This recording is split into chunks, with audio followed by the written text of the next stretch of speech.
Ladies and gentlemen, we often do things without thinking about the consequences.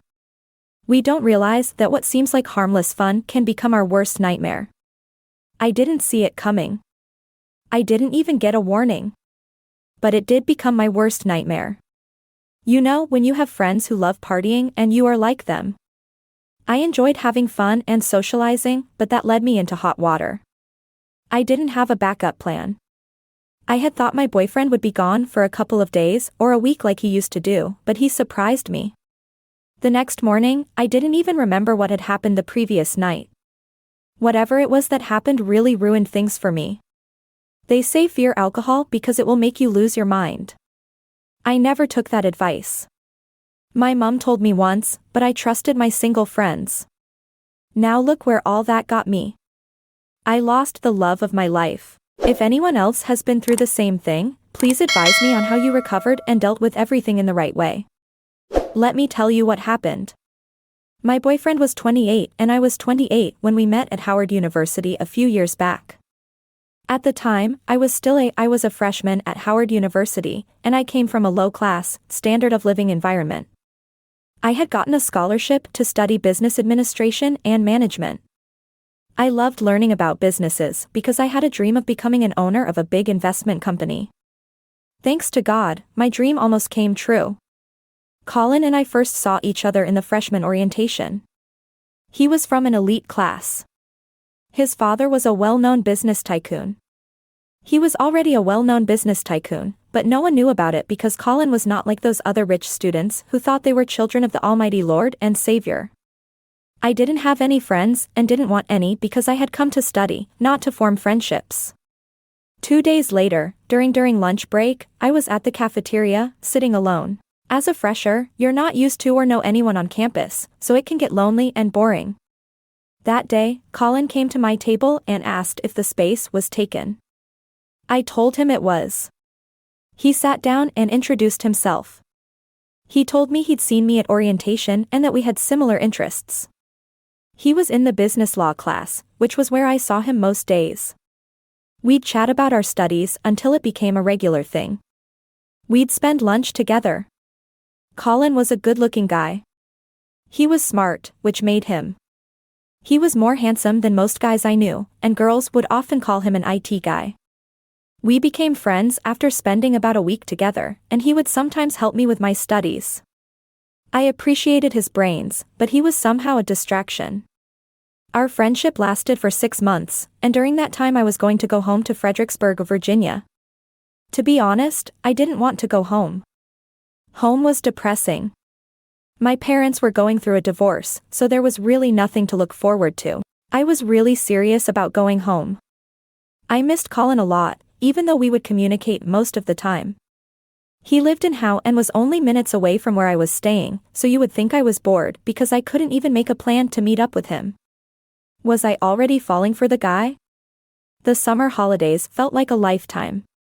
I wanted to go back to campus, at least to the student accommodation that I was living in. I had some privacy. I appreciated the scholarship that I had got because it had covered all my tuition and accommodation fees. I was grateful for the scholarship that covered my tuition and accommodation fees, but I had to work hard to keep it and not do anything illegal or stupid that would take it away. Colin was always busy with whatever he was working on, and I felt hurt when a day ended without me communicating with him. I also thought that maybe he was spending time with his girlfriend. I wish time would fly and the holidays would end. Things were bitter and sour at home. My father had moved out, and my mother was not my loving and caring mother, so you can imagine how much the tension was affecting me. It was bad. I was just grateful that my studies were not affected due to the pressure I was feeling at home. The fact that I still needed both my parents under one roof was hurting me to a point that I needed friends, well, more like I needed Colin to be my support during that time. My mother was slowly sinking deep into depression. I was really struggling with depression at the time. I swore to myself that I'd never get married, no matter how promising my relationship might be. I'd rather die alone than be married a week later. Then I got a call from Colin asking for my address. I was really angry with him for ghosting me for the whole week. Then he came back and asked for my address. I guess I was just angry with him. I think I was jealous because whoever he was spending his time with was getting. I was lucky enough to have the chance to be with him every day, while I was at home, waiting for my depressed mother and dealing with our depressing home situation. So I sent him my address codes, and to my surprise he came. Part of me was happy to see him, but another part was just angry at him for ghosting me for the whole week. Was I jealous and insecure? I mean, I wanted to have the guy all to myself. I needed him more than my mother needed me, so when he arrived, I was really happy to see him. I don't know if it was because I had missed. I think it was a combination of missing him and going through a rough patch at home. He was really kind and took me out of that environment. From then on, we went out a lot. He was the best friend I'd ever had. He knew how to cheer me up when I was feeling down. He became my rock and my go-to person. He explained why he'd ghosted me for a week, but I didn't believe him. My mind kept telling me he was with his rich girlfriend. I loved him. I know that whenever he went away, I got jealous and it made me angry, but I didn't think he felt the same way because he didn't say anything. However, I would notice his actions. It made me happy when he spent time with me. I loved being around him. I was so taken, but I was scared of rejection and I would always think that he had a girlfriend back home. We were spending more time with him and I noticed that he wasn't one of those guys who live in the posh areas. He was down to earth and he respected everyone, which made me like him even more. A few months later we went back to university and I was the happiest person ever. I don't know if it was because I wasn't going to be home or because I'd be seeing Colin almost every day. I think I had a bit of a crush on him or I just loved him. We were back from our holidays and spent most of our time together, either going through our modules or going out exploring Washington. It was great having to spend each and every moment with him. A week later, he came to my accommodation. The girls I was living with were pretty forward about the fact that they had a crush on Colin, but I managed to put them in their place. I was already jealous and didn't want to share Colin with anyone, so when he came, he asked me to go somewhere with him. I thought he was taking me to the park, but he actually wanted us to have a picnic there. He then confessed his feelings for me. My heart was beating fast because I had just told myself that whatever I had felt inside would be my secret. I also told him that I had felt the same way, but I couldn't tell him that I had felt the same way the first time we started being friends. I couldn't degrade myself like that. I just agreed to be his girlfriend, and that was that. The crush I'd had was replaced by me being Colin's girl. I was so excited. Time passed, and our relationship was great. It was like we were made for each other. You know, I'd also become friends with the two girls I was living with. They weren't as bad as I'd thought. It was just that they loved going out whenever they had time. They made sure to enjoy their young life. They were forward, but cool. So one day, they invited me to go to a club with them, not far from where we lived. I was a bit unsure at first, but I went with them anyway. I'd never been to a club or drunk alcohol before, so it was my first time. I enjoyed it, though. We drank cocktails and shots until we were drunk.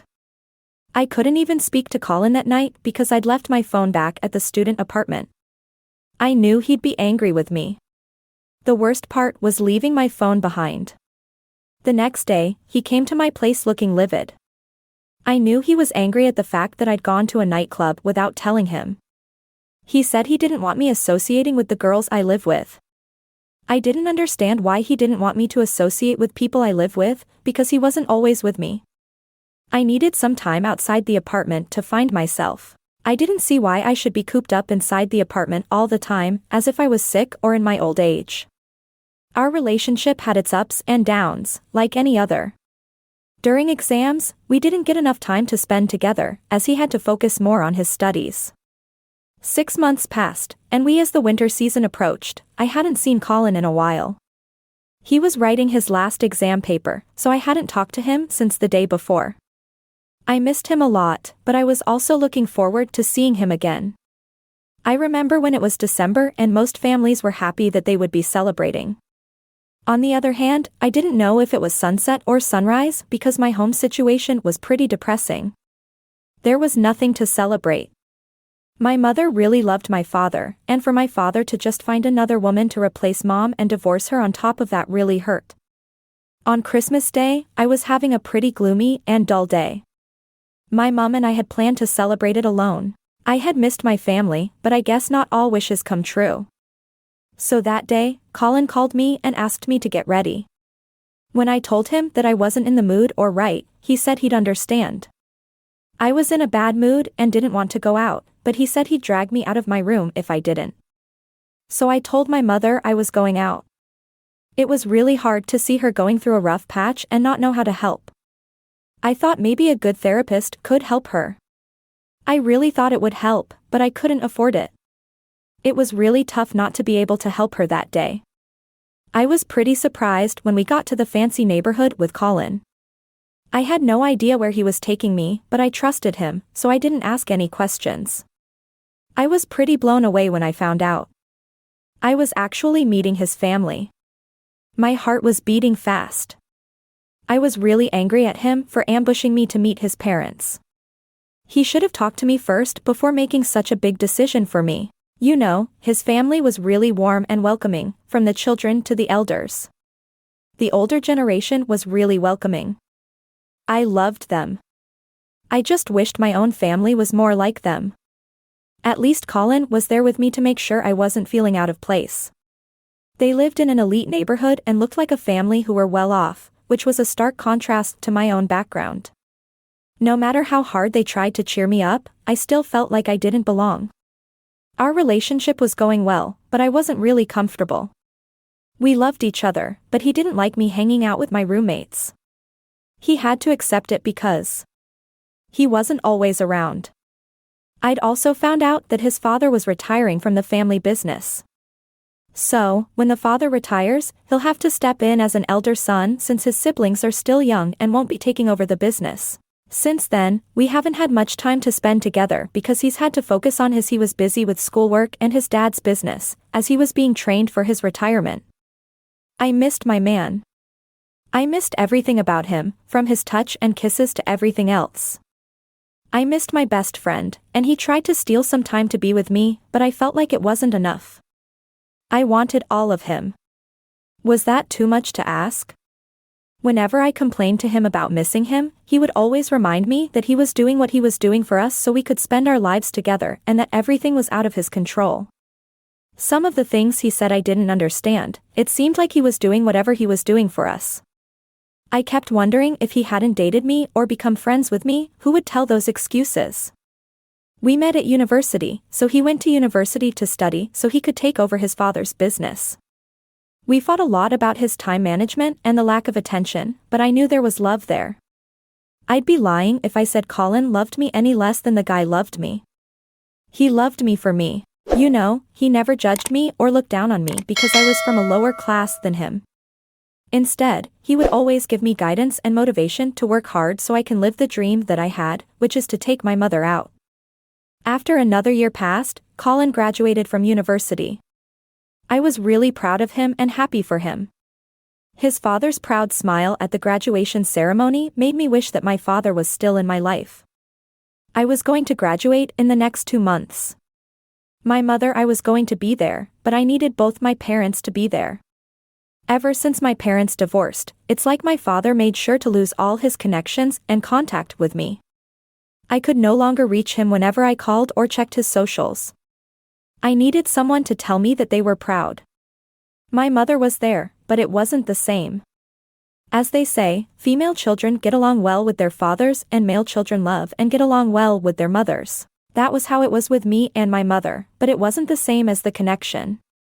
I'd already shared this with my father, so after Colin graduated, it was confirmed that my man was taking over his father's business. He'd also negotiated that I should move in with him or move to the apartment he was living in, as it was safer. I knew he didn't want me to move in with him. He didn't want me to stay with my roommates because of my safety, but also because he was jealous of the friendship I'd formed with them. They were very outgoing, and he said they were a bad influence. I didn't understand his jealousy and insecurities because he wasn't always with me. I'm a girl, so I get lonely and bored at times when he's not around. My roommates were a great distraction for me. They always managed to cheer me up while he was training to be a CEO of his father's. He was too focused on his business, which was taking over his father's company. He sometimes forgot that he had a girlfriend who also needed his attention and affection. He wasn't even there to give that to me. Then he had the nerve to choose who to have fun and hang out with. I won't say he was a control freak, but he was kind of controlling at times, and I didn't like it. It was not like we were married or something, so he had no right to choose my friends. He was a bit of a control freak, and I didn't like it. We weren't married, so he had no right to choose my friends for me. That got me into serious trouble. 1 year later, my relationship with Colin was a roller coaster. 1 minute we were fine, he was a great boyfriend at first. He was loving, caring and affectionate. Then he suddenly started going on business trips, sometimes for weeks or even months at a time. I didn't understand why he was away for so long. When I asked him about his trips, he said he wanted to expand his father's business. He said it was business, so I assumed he needed to travel a lot to meet investors. If that was the case, why didn't he take me with him? I was his girlfriend, and he was serious about me. It seemed like it would be no problem to take me on those business trips. I think he knew I'd always make time for him and support him, but I somehow felt like he was stringing me along.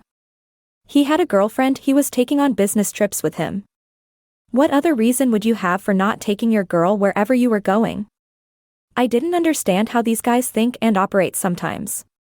I was failing to understand, but now I do. Men are one selfish species.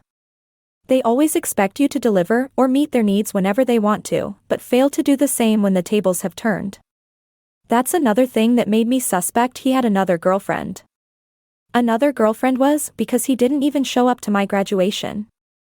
I had supported him throughout everything, even on his graduation day, when I was there cheering him on. I was really sad and angry that day because both males in my life were not present. On my big day, I shouldn't be counting my father because, as I said, he was always going to miss it. The person I share my desires and love with, though, decided to cancel on me on the last day. I was really looking forward to celebrating my big day with him. My mom was there, cheering for me, but it wasn't the same. I needed Colin there, I wanted him there, but he was on a business trip that year. I'd started a job in an investment company called Redacted as a financial accountant, and as expected, Colin wasn't there to celebrate any of my achievements. I was focusing on my achievements, but my girls were there for me. I remember that time he came back a week after I had started the job. He just came with lousy excuses and roses. The job was a great distraction for me. It helped me to not think a lot about Colin. We were communicating and seeing each other from time to time, but it wasn't the same. Our intimate moments were no longer the same. I appreciated the little time he gave me, but it wasn't enough. I spent most of my time with my girls, going out, having a few drinks and socializing. I wasn't a person who liked socializing, but I did it anyway. I started going out with the girls, and I got to know alcohol a bit better. I learned to socialize with strangers. If my boyfriend was around, I wouldn't have time to go out and socialize with strangers because he would be there with me. As time went on, I got tired of always having to ask Colin till I needed time and space to myself. I had been patient because I knew and hoped that Colin loved me and that he would never do anything to jeopardize our relationship. I held on and trusted, but sometimes love alone is not enough. That was what I had realized after I was patient with Colin for a very long time. I tried to break things off with him because it felt like I was in this love and relationship thing alone. My heart longed for him, but he was never there. The worst part was that I had even moved in with him, thinking that maybe since I had moved in, I asked him to make time for me, but things were still the same. Well, not exactly the same, but they got worse. I told him I couldn't carry on with how he was treating me. I was tired and fed up. That was when he tried to mend our relationship. He started making time for me, even though he was always away on business trips. He was there for me, but he tried his best, as much as that was what I had wanted. I had to take a break from him so he could also get his own time to think things through and think deeply on what he wanted because his "I love you" were no longer making any difference to me. A few months later, I went back home, and things were better. It was less depressing and saddening than the last time because my mother had decided to take control of her life.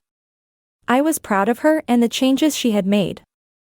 I had gotten my mother back. I even forgot that there was actually a person who existed and called himself my father. God knew I had missed my father and needed him in my life. But if he came back into mine and my mother's life, he'd regret saying "I love you" to her and then making a fool of her by leaving her like a used condom during those few months. I'd broken up with Colin, right, but he didn't take it seriously. I'd sometimes find him at home when I got back from work, or my colleagues would tell me someone was looking for me. I didn't give him a chance to explain because he'd already had that chance. I was still living with him, so when I moved out, he found out that he had a girlfriend and started acting like a crazy person, harassing me at my home and at work. Some men are just brainless. How do you deal with them? After months of Colin begging for another chance, one of my girlfriends was having a birthday party at a club, and I was invited. I needed to go out and unwind after a stressful week, so it was going to be a great distraction. My heart wanted me to take Colin back, but my mind was telling me that once I got back with him, if I took him back, he'd just do the same thing all over again. I loved my man, and I knew he loved me, but when it came to actually managing our relationship, he was failing badly. I didn't know if he was doing all that to please his father, or for some other reason. I decided to give him another chance because I knew he was capable of changing. After all, I had given him the opportunity to prove himself. I had to trust that he would make time for me, even though I knew my feelings were strong. Sometimes, the heart knows what it wants, and it's important to listen to it. But when your heart speaks, you should listen and obey it. So I got back with Colin, and it was the best choice I ever made. He changed. He became the man I had always wanted and always begged him to be. It was like it was our first date all over again. I knew that Colin and I were meant to be together. I had thought that we were meant to be together. I moved back in with him. He was the best boyfriend anyone could ask for and the kindest, most thoughtful man I could ever hope to meet. I had even forgotten about the times he was not giving me his attention or around. I had missed him so much, but what I had missed more than anything was our intimate moments were the best and most memorable times we shared. If I had to choose one thing that Colin provided, it would be our intimate moments. Every moment was special and satisfying. I got a call from a friend who was hosting her birthday party at the club that weekend. I thought, why not? Colin had gone on another business trip. He'd told me he'd be gone for the whole week, so I wasn't surprised. It wasn't a big deal. He was trying to make up for all those months we were apart, but it was bound to happen that he went back to his old self, the father's puppet. It didn't make any difference, so I went to the party. It was a blast. It was epic to a point that I didn't even think about Colin. I had forgotten that I had such a great time that I didn't even think about Colin. Some guys had apparently invited themselves to the party, and the girls didn't mind. My boyfriend wasn't around, so why not spend the night with the strangers? We were having so much fun. Did I do something wrong? It was a bit naughty, but we went to the nearest hotel to continue the party. One of them knew the birthday girl, so I didn't have a problem moving the party with them to the hotel. When we got to the hotel, the party continued and we had a great time. I noticed a familiar face in that hotel, and I think it was one of Colin's friends, even though I was really out of it. I wouldn't have mistaken that face, no matter how intoxicated I was. The party went on until the following day. Everyone was out of it, but something happened that night that I don't remember because I was really blackout. The next morning, I woke up hoping to see my friends so we could all go home together. I was surprised to find myself in bed with two strangers. The worst part was that they were naked. I panicked, thinking I had been molested, but when I touched myself, I realized nothing had happened. I just didn't waste any time. I took whatever I had come with and requested a cab home since we had left our cars at the club. I rode in one of the guys' cars. I tried calling the girls, but none of them answered. I needed answers about what had occurred that night. I was so stressed because my mind was a blank. I had a terrible hangover. When I got home, Colin was back from his business trip. I thought he'd be gone for a week, but whatever he did didn't take too long. When I got home, Colin was, I don't know, a mix of stress and anger. I don't know how to describe it. He was somewhere in between the two. I didn't even tell him I was going to a party because I knew he wouldn't let me go, so I went to the party without his knowledge or permission. The minute I got inside the house, he threw his phone at me. I was so confused about why he would throw his phone. I'm sure every girl knows that if your man throws their phone at you, it always means trouble. I knew I was in trouble as soon as it happened. He asked me why I had embarrassed him like that. I didn't know what to say, so I opened his phone to get a clear picture of what he was referring to. He said I had embarrassed him. I opened his phone and saw a video of me dancing like a hooker in the club. There was another video of me going hand in hand with one of the strangers from the night before. I was really embarrassed and disappointed in myself. I thought it would be and I thought I was just an innocent bystander, but I was wrong. My boyfriend had videos and pictures of me from that night. I didn't even know where he got them because I only knew his friend at the hotel. I was sure that he was the one who sent Colin the picture from the hotel and took a video to show how intoxicated I was. Colin was I was hurt, disappointed, and angry. There was no way I was going to deny anything because the proof was right in front of us. He was disappointed that he had thought I would behave, given that he had said he was going on a business trip. But it seems I wasn't on a business trip after all. I got confused when he told me. I waited for him to elaborate more because I was starting to get angry that he'd made me look foolish. After all, he'd said he was going on a business trip. Was he stalking me? Everything was confusing until he took out a box in his trouser pocket and told me he was testing me. He wanted to see if I was faithful when he was away, just as I had seemed to be when he was around. I would do anything to avoid being bored and alone, without thinking about the consequences. He was disappointed that I had acted like a hooligan, like someone who didn't have my boyfriend was really hurt when he saw the videos. He was disappointed in me and broke things off. He told me he wanted to make me his wife the day before, but after seeing the videos, he realized I wasn't ready for any commitments. I'd never cried like that in my life. I felt like my heart was being torn into small pieces. There was nothing I could do to fix it. I would have said or done anything to make him forgive me. Oh my God, what have I done? One mistake, made in one night, cost me the love of my life. My life just took a drastic turn. In the blink of an eye, it was supposed to be a great evening in the club, but it all turned into a huge disaster. There was nothing else to do but go home. I messed up big time. Do you think it was the best decision to go back home or should I have fought for my relationship? Please advise.